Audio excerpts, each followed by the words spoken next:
Salutations, chers amis. Je présente à votre attention les dysfonctionnements et pannes les plus courants qui surviennent sur la BMW F01.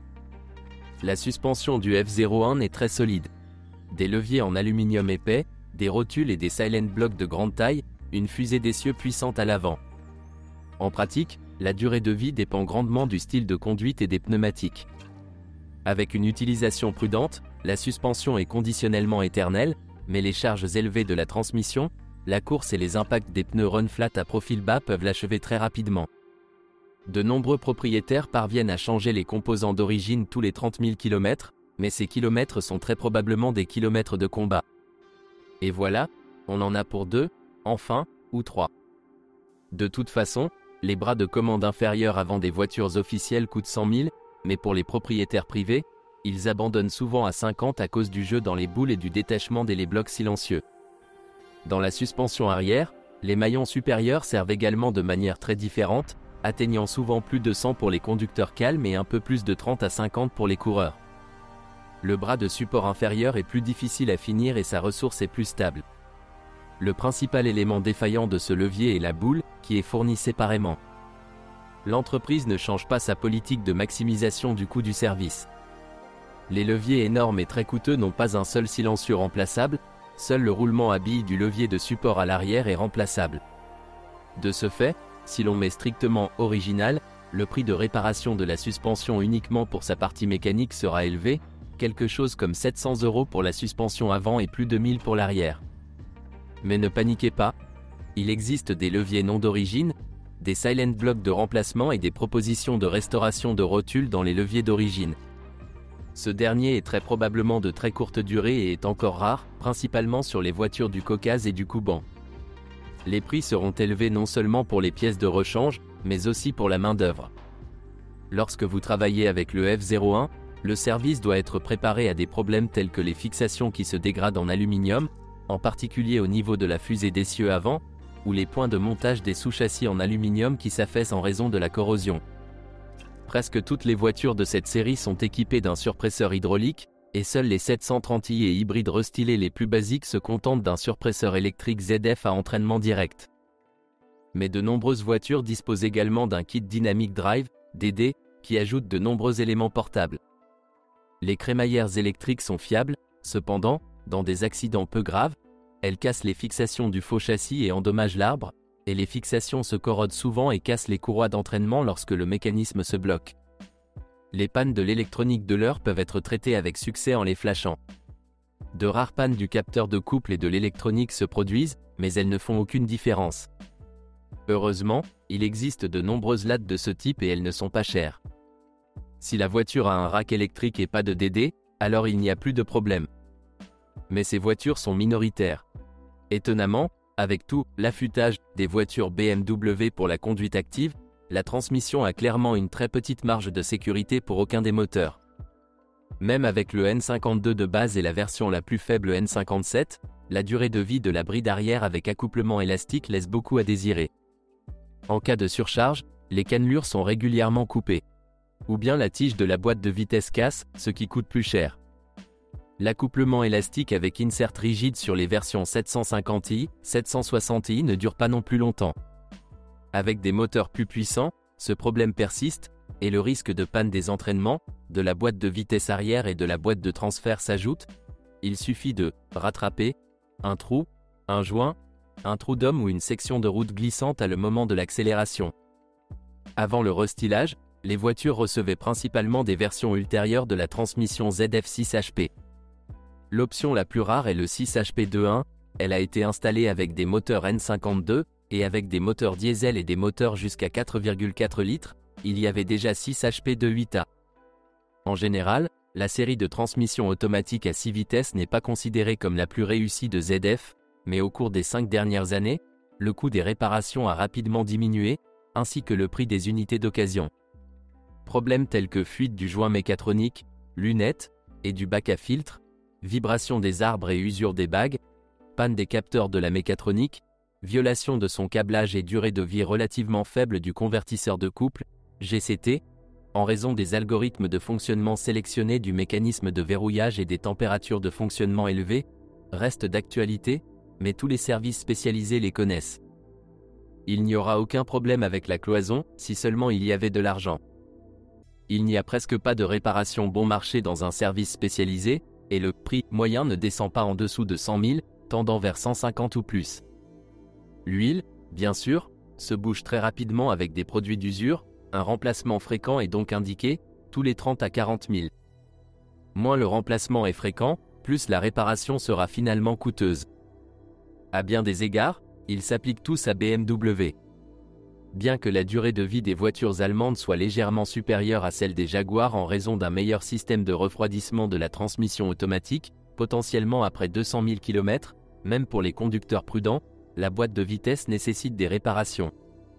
La ressource potentielle jusqu'au moment où il faudra changer les arbres, les engrenages planétaires et les paniers approche les 500 000 km.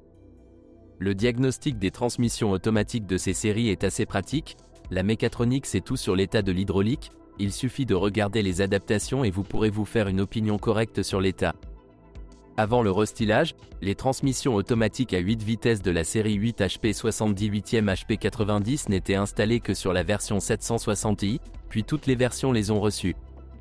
Il s'agit d'une évolution de la conception de la boîte de vitesse à 6 rapports d'un point de vue hydraulique, mais la partie mécanique et le moteur à turbine à gaz sont considérablement modifiés.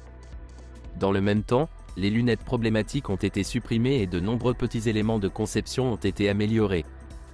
La modification des algorithmes de fonctionnement du moteur à turbine à gaz et l'introduction d'un amortisseur de vibration de torsion plus efficace ont permis de supprimer les modes de glissement bloquants dans les modes de fonctionnement à faible puissance. Ce qui a considérablement réduit la contamination par l'huile par rapport au mortier à 6 mortiers. L'augmentation du nombre d'étages dans la transmission automatique a également réduit le nombre de modes de fonctionnement avec un moteur à turbine à gaz déverrouillé. Malheureusement, l'allègement de la partie mécanique a apporté ses propres nuances. Ainsi, rouler aux moindres à-coups entraîne de graves dommages aux engrenages planétaires, ce qui augmente considérablement le coût des réparations. Et la boîte de vitesse, contrairement aux boîtes de vitesse à 6 rapports, n'aime vraiment pas les dérives, les glissements et autres modes avec des à-coups. S'il n'y a pas de hurlement de trolleybus, alors avec une forte probabilité, la boîte ira bien avec des kilométrages allant jusqu'à 150-200 000. La transmission intégrale est traditionnelle chez BMW, avec une boîte de transfert de la série Mania ATC 35L ATC 45L. Il s'agit de versions à boîte de transfert sans lubrification forcée et sont donc particulièrement sensibles au niveau d'huile, à la vitesse et à la charge. La défaillance des roulements et l'usure par friction sont ici nettement plus rapides qu'avec les boîtes E65, mais le kilométrage spécifique est plus difficile à nommer. Parfois, les boîtes atteignent 120 à 150 000 km sans erreur, mais leur efficacité réelle à ce moment est déjà proche de zéro, car les embrayages sont usés au maximum et le couple n'est pratiquement pas transmis vers l'avant. Si vous conduisez trop fort, les problèmes commenceront à 50 000. La défaillance du moteur électrique et de la vis sans fin d'entraînement, qui assure la compression primaire du pack d'embrayage, reste un problème traditionnel. Le deuxième problème le plus courant est l'usure des embrayages et la coupure des cannelures de la boîte de vitesse. Heureusement, selon les normes F01, la boîte de transfert ne coûte qu'1 centime. Vous pouvez l'échanger contre une boîte négociable, avec retour d'une pièce cassée, pour littéralement 250 €. Certes, généralement, en plus de la boîte de transfert, l'arbre de transmission avant doit être remplacé. Il a un problème traditionnel avec les cannelures, et souvent avec les tractions avant. Lorsque la boîte de transfert se bloque, elle meurt immédiatement. S'il y a des à-coups et des à-coups lors de l'accélération, vous pouvez soit désactiver la transmission intégrale par programme, par exemple, via le logiciel X-Delete, soit retirer le fusible de la boîte de transfert et voir si les à-coups disparaissent. Conduire une voiture avec une boîte de transfert défectueuse peut entraîner une série de réparations dont le coût est plusieurs fois supérieur au coût de la boîte de vitesse elle-même. Il n'y a pas de moteur simple sur BMW depuis longtemps, et pourtant la présence dans la gamme de moteurs tels que N52B30, N54B30, N55B30 et, bien sûr, N57D30OL et même N57D30TOP est définitivement un gros plus de la voiture. Ces moteurs sont relativement simples et ont une bonne durée de vie. Certes, leur fonctionnement est de toute façon coûteux et nécessite un entretien. Il est conseillé de changer l'huile plus souvent que ne le prescrit la réglementation, une fois tous les 7000 km, ou une fois tous les 10 000, et il est conseillé d'installer des thermostats, bout, firmware froid pour réduire la température de fonctionnement. Outre les moteurs simples, selon les normes BMW, il existe également des moteurs N63, N74 extrêmement complexes et un diesel N57D30S1 à triple suralimentation, qui fonctionne littéralement, à la limite, avec ces moteurs. Il est difficile d'attendre une fiabilité élevée. Ici aussi, il est nécessaire de réduire la température, car la plupart des problèmes de fonctionnement sont liés au taux de vieillissement élevé des éléments en caoutchouc et en plastique, qui dépend directement de la température des moteurs et de la température dans le compartiment moteur. L'option la plus extrême à cet égard est probablement la série 8 N63 avec ses turbines dans la cambrure du bloc et ses catalyseurs immédiatement derrière elle. Le moteur le plus simple et le seul sans injection directe est le N52B30 à N52B30AF de 255-258e de cheval vapeur. C'est sur le 730i initial. Ne soyez pas surpris que les voitures équipées soient rares et chères. Mais la fiabilité est proche du maximum si le propriétaire ne recherche pas une dynamique sportive. Le moteur N52 avec son bloc magnésium a très peur de la surchauffe, la culasse et le bloc lui-même roulent facilement. Il est assez complexe pour un moteur atmosphérique, il dispose d'une admission sans papillon valvétronique, de double déphaseur Vanos, d'un réglage en 2 étapes de la géométrie du collecteur d'admission d'ISA avec entraînement électrique, d'un système de refroidissement avec pompe électrique, d'une pompe à vide, et il y a beaucoup de plastique dans la conception du moteur. Les principaux fournisseurs de problèmes sont Vanos, DISA et Valvetronic. La pompe ici est électrique et n'est en aucun cas éternelle. Le moteur s'use, au début il peut baisser le régime et ne pas fournir la pression requise, puis il s'arrête complètement, ce qui crée tout un tas de problèmes de refroidissement, et cela, comme mentionné ci-dessus, est un point faible pour la mécanique du moteur. Le prix de la pièce n'incite pas à un remplacement régulier, mais celui-ci est malheureusement nécessaire. L'huile doit être changée plus souvent, n'oubliez pas les joints du refroidisseur d'huile et du godet d'huile, au minimum, ne manquez pas les gouttes, et au maximum, changez-les préventivement tous les 30 à 50 000 dans les régions froides et tous les 50 à 70 dans les plus chauds. Dans tous les cas, presque tous les joints et joints doivent être remplacés en raison de la température élevée après 100 à 150 000 km et il est préférable de ne pas retarder cela, le piston se coquettifiera ou le niveau d'huile sera manqué. Soit dit en passant, le capteur de niveau est électronique et peu fiable. Le moteur est réglé avec précision et la défaillance de tous les composants de synchronisation et de puissance, ainsi que les défaillances des capteurs, entraînent une diminution de la puissance et une augmentation de l'appétit. Une usure accrue de la pièce mécanique est généralement associée à un fonctionnement en situation d'urgence. Mais, comme la plupart des moteurs atmosphériques, la voiture reste en mouvement. Potentiellement, le moteur peut durer 300 000 km si vous ne lésinez pas sur l'entretien. Autrement dit, effectuez des diagnostics approfondis à chaque entretien, changez les capteurs si nécessaire et ne lésinez pas sur les consommables. Les moteurs de la gamme N54B30 sur le 740i avant restylage et N55B30 sur le 740i après restylage sont également des 6 en ligne, mais avec suralimentation et injection directe. Le moteur N54 n'a pas de valvétronique et dispose d'un papillon régulier, tandis que le N55 a une culasse plus complexe et une admission sans papillon, mais ce n'est ni un inconvénient ni un avantage pour aucun d'eux. Cela a peu d'effet sur la fiabilité, mais la consommation n'augmente pas pour autant dans un cycle de conduite réel. Mais les injecteurs du N54 sont piézoélectriques, tandis que les injecteurs du N55 sont électromagnétiques, et ce dernier constitue un très gros avantage. Les expériences de BMW avec des injecteurs piézoélectriques pour moteurs à essence peuvent être qualifiées d'échecs épiques à l'échelle cosmique. Les piézocéramiques se sont révélées capricieuses et, en combinaison avec la sensibilité à la température, la durée de vie tendait vers 0. Mais BMW n'a pas osé les remplacer immédiatement par des moteurs électromagnétiques. Un remplacement de la série de moteurs était nécessaire. Les dysfonctionnements des injecteurs piézoélectriques du N54 sont assez divers. Le plus désagréable est qu'après une panne de courant, ils peuvent commencer à fuir. Il y a même des coups de bélier à cause de cela. Mais cela se traduit principalement par des régimes de ralenti inégaux, des erreurs de mélange, une limitation de puissance et une détonation. On pense que la dernière 12e révision des injecteurs est assez stable et BMW vous permet de remplacer 2 fois les injecteurs des anciennes révisions par des neufs, mais dans la pratique, il existe des restrictions et tout le monde ne va pas au centre de service avec une vieille voiture pour vérifier le vin pour les campagnes de rappel. Le prix d'un injecteur est désormais d'environ 120 €, le coût de remplacement des 6 est un joli centime. De plus, la pompe d'injection de carburant ne dure pas éternellement, avec plus de 100 km, il faut être prêt à la remplacer, cela coûte environ 450 €. Le moteur N55, comme déjà mentionné, s'appuie sur des injecteurs électromagnétiques conventionnels, ils sont moins chers, plus compacts et tombent rarement en panne, bien sûr, avec un bon carburant et une pompe d'injection fonctionnelle. Il y a 2 turbines sur le moteur N54, une pour 3 cylindres.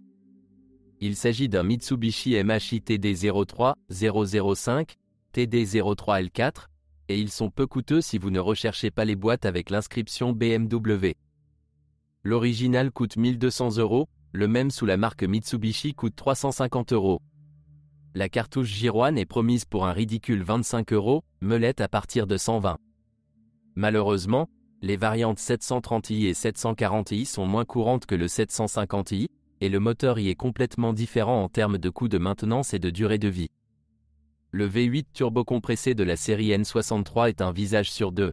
Avant le restylage, il avait une admission normale, et sur la version N6 3B44TU, il dispose d'une valvétronique sans papillon et de bien d'autres corrections. Mais l'essentiel est que ce moteur n'a plus de chemise en fonte, il y a 8 cylindres et il est fabriqué selon le schéma Hot-V, avec des turbines dans l'effondrement du bloc. La conception du bloc a été reprise du V8 N62 atmosphérique classique, il n'y a pas de chemise de refroidissement sur la partie centrale du bloc, et les culasses n'ont pas de chemise supérieure pour neutraliser les effets négatifs de cette solution. Cela signifie que le centre et l'arrière du bloc et la culasse sont sérieusement surchauffés. Cela entraîne un vieillissement des joints de queue de soupape et même des capteurs moteurs, ainsi qu'une coquefaction des bus de refroidissement des pistons. Le bloc ici est en alusie, les cylindres se gonflent assez bien avec le temps, même sans érafler l'écart se creuse tellement que l'huile brûle littéralement sous nos yeux. Et la surchauffe des turbines arrache littéralement les filetages du bloc cylindre.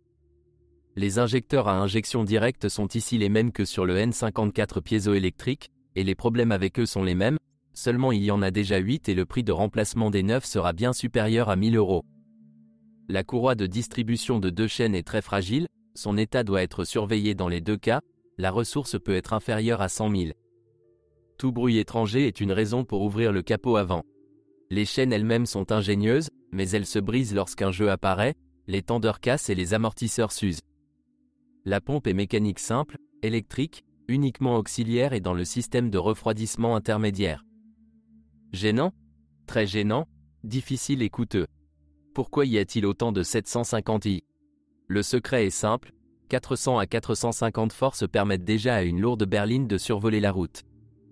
Tant que le moteur est vivant, sa consommation de carburant est inférieure à celle du N52B30 atmosphérique, littéralement entre 13 et 15 litres à Moscou, et on peut tout pardonner les sensations lorsque l'on appuie sur l'accélérateur. Ajoutons ici tout simplement de magnifiques capacités de boosting. Le bloc cylindre d'origine sans renfort tolère bien l'augmentation de puissance jusqu'à 560 à 600 chevaux dans les versions après restylage. À l'usine ici c'est fort, ça ne reprend pas toujours, on croise des voitures sans éraflure avec un kilométrage supérieur à 300. Surtout si le propriétaire a abaissé la température de fonctionnement en installant un correcteur ou un thermostat froid. Cependant, lors de l'achat, vous devez compter sur une option complètement différente. Un N63 typique sous le Cavalier est un Maslosaur et encore un Maslosaur. 1 litre ou 2 pour 1000. Eh bien, ne serait-ce qu'à cause d'un piston étroitement coquéfié, de chemises de soupape mortes et de joints de soupape complètement décomposés. Mais le plus souvent, 1 ou 2 cylindres sont encore recouverts de dépôts de carbone. Et dans les voitures qui bougent fréquemment et pendant de longues périodes avec l'accélérateur au plancher, le ballonnement des doublures déjà mentionnées fait des ravages.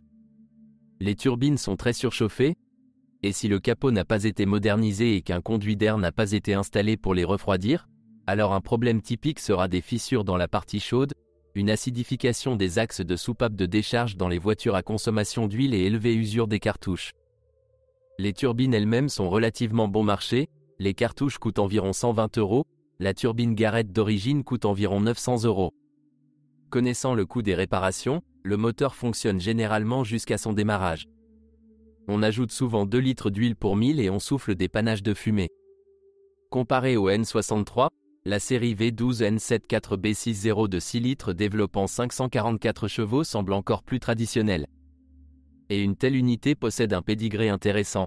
Ces versions N74B66 et N75B68 sont installées sur les voitures Rolls-Royce depuis 2010. Les éoliennes sont, comme prévu, à l'extérieur et l'agencement général est meilleur. Le degré de boost relativement faible permet d'avoir une bonne ressource, malgré le fait que le moteur ici soit en aluminium, et soit très complexe. Tous les principaux inconvénients énumérés ci-dessus sous forme d'éraflure, de surchauffe, de consommation d'huile et d'injecteurs défectueux sont également présents dans ce moteur. Mais les problèmes sont moins fréquents. Cependant, ces moteurs eux-mêmes ne sont pas très fréquents, de sorte que l'échantillon à analyser est petit. Le seul moteur diesel de cette série est le N57, un 6 cylindres de 3 litres. Le bloc cylindre est en aluminium, les chemises sont en fonte, la courroie de distribution est située côté volant moteur. Les moteurs disposent d'une culasse à 24 soupapes, d'une injection common rail avec injecteur piézoélectrique et d'excellentes performances. La version de base du modèle 730D N57D30OL a une turbine, la version N57D30TOP pour les machines 740D a 2 turbines et la version N57D30S1 pour le 750D a déjà 3 turbines. Puissance de 245 à 381 chevaux. Cependant, mécaniquement, les moteurs sont presque identiques et même la version de base de 245 chevaux obtient 310 chevaux avec le réglage des puces. Sans remplacer la turbine, mais pour obtenir 340 chevaux et 720 Nm, il faut installer un intercooler plus gros et il est conseillé de retirer les volets de turbulence dans le collecteur d'admission, ils ne tiendront tout simplement pas. En remplaçant la turbine de base GTB 2260V par une 2265, vous pouvez obtenir 450 chevaux avec injection d'eau, car à une puissance supérieure à 400, le limiteur de puissance est élevé en EGT. C'est pour une turbine et pour le moteur le plus faible. En général, il n'y a aucun problème de puissance et de traction, et la consommation sur autoroute est de 6 litres et en ville, environ 10, des chiffres ridicules pour une voiture de 2 tonnes avec une dynamique de 6 secondes à 100 ou moins. La courroie de distribution ne dure pas éternellement, mais elle dure entre 150 et 200 000 km. Et non, vous n'avez pas besoin de retirer le moteur ou la culasse pour le remplacer. Il est plusieurs fois moins cher de retirer la transmission automatique et de mettre le joint du carter de distribution arrière sur un produit d'étanchéité sans casser le joint de culasse. De cette façon, il y a moins de chances de se tromper, c'est plus rapide et le coût des travaux est inférieur. Considérant que la partie avant avec les radiateurs ne peut pas être démontée, ce n'est pas la pire solution technique. Il est dommage que le service demande plus de travail et plus d'argent, de sorte que les moteurs et les culasses sont souvent déplacés pour l'entretien de routine. Il existe une option de réparation économique, remplacer uniquement la chaîne supérieure, de l'arbre intermédiaire à l'arbre à cames, elle est la plus faible et s'use en premier. La chaîne moyenne peut parcourir 400 000 km, mais la chaîne de la pompe à huile n'est pas si durable, de telles réparations ne peuvent donc pas être recommandées. Assurez-vous de clarifier ce qui a été modifié exactement lors de l'entretien de la courroie de distribution.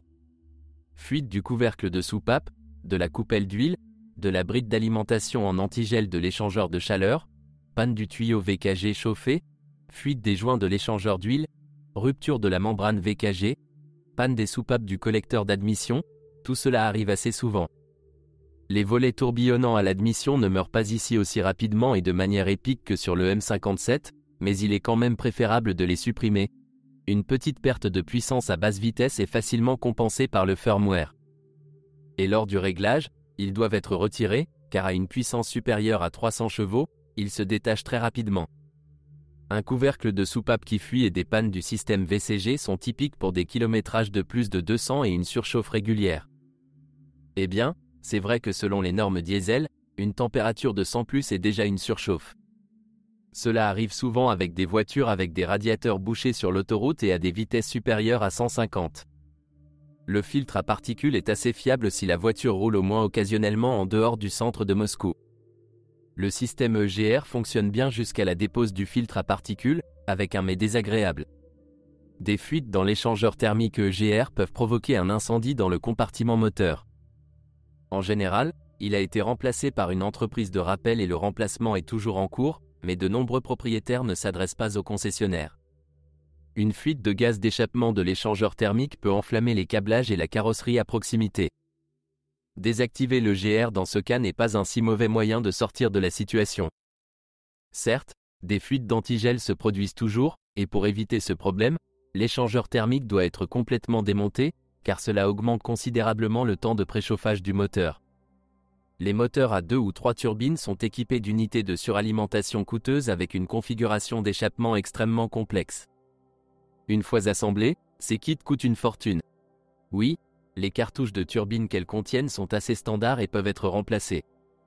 Mais si des pièces chaudes craquent, vous devrez en chercher une d'occasion ou en acheter une toute neuve. Les plus gros problèmes sont associés à l'usure des chemises de vilebrequin dans les versions 730D et 740D.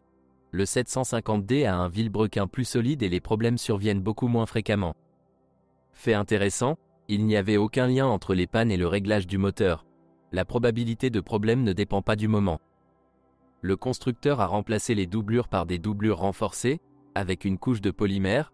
À la fin de la production de la voiture, le risque d'éraflure est considérablement réduit, mais persiste, notamment en cas de manque de pression ou de surchauffe. Ce sont toutes les informations sur les problèmes de la BMW F01. Si vous en savez plus ou si vous n'êtes pas d'accord avec ce que vous avez entendu, je vous attends dans les commentaires.